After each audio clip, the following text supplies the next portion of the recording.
الحلقة دي هيحبها قوي مرضى السكر ومرضى الضغط وأي حد ماشي على دايت وعايز يقلل من وزنه. معلقة صغيرة لو ضفناها في الروتين اليومي الأكل اللي احنا بناكله كل يوم هتفرق جدا إنها تحل مشاكل كتيرة جدا، تخلي جلدنا شكله صحي وهتحل مشكلة الأنيميا وهتزود المناعة. في نوع من الخل يمكن مش كتير مننا يعرفه اسمه خل العنب الأحمر.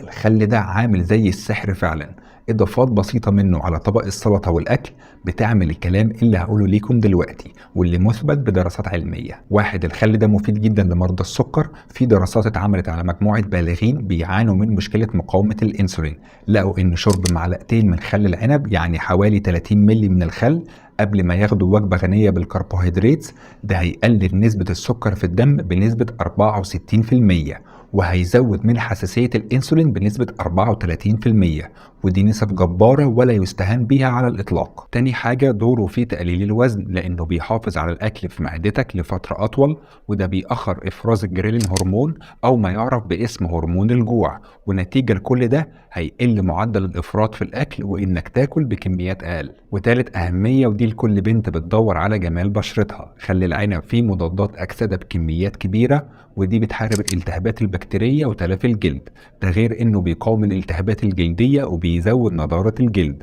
والخل ده كان ليه استخدام لأكتر من 6000 سنة عشان علاج الجروح والتهابات الصدر والأذن. ومادام قلنا إن في مضادات أكسدة يبقى بيأخر شيخوخة الجلد وبيخليك تبان أصغر من سنك. ببساطة المواد الفعالة اللي فيه عبارة عن أقوى مضادات أكسدة ومن ضمنها مادة الأنثوسيانين، ودي اللي بتبطئ عملية شيخوخة الشخص وبتقلل ظهور التجاعيد على الجلد. رابعا بقى هنتكلم عن أهميته لمرضى الضغط. في دراسة استمرت 4 أسابيع على 60 شخص بيعانوا من ارتفاع ضغط الدم.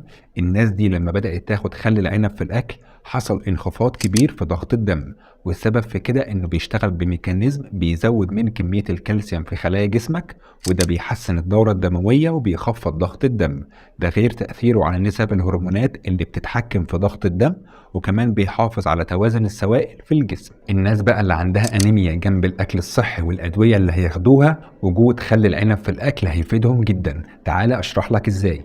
الخل ده بيساعد جسمك على إنتاج خلايا الدم الحمراء، وكمان وجود فيتامين سي اللي بيصلح أنسجة الجسم وبيمنع الإصابة بأمراض القلب، وبيساعد جسمك إنه يمتص كميات الحديد. أنا بقى كان بقالي فترة بدور على نوع يكون كويس أكون واثق إنه طبيعي وخام، لحد ما حد عزيز عليا رشح لي إن أجيب خل العنب من براند اسمه بيت الزيت. لقيت إن الكمية كبيرة وسعرها مش غالي خالص، وقصاد كل المميزات والفوائد الطبية دي أنا بضيفه كل يوم على طبق السلطة بتاعي.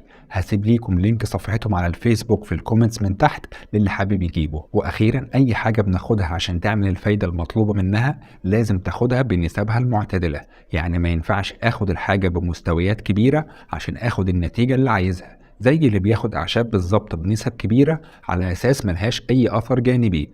نفس الشيء في خل العنب، لازم يتاخد بنسب معتدلة. وكوباية من خل العنب فيها 33 سعر حراري، وانا عايزك لما تشرب خل العنب ما تشربوش كده في كوباية، لا اجيب شاليمو او شفاطة، عشان هو زيه زي خل التفاح اللي كلنا عارفين انه ممكن يضر المينا بتاعة الاسنان. عشان كده قلت لك استخدمه زيي وضيف منه معلقة على طبق السلطة كل يوم.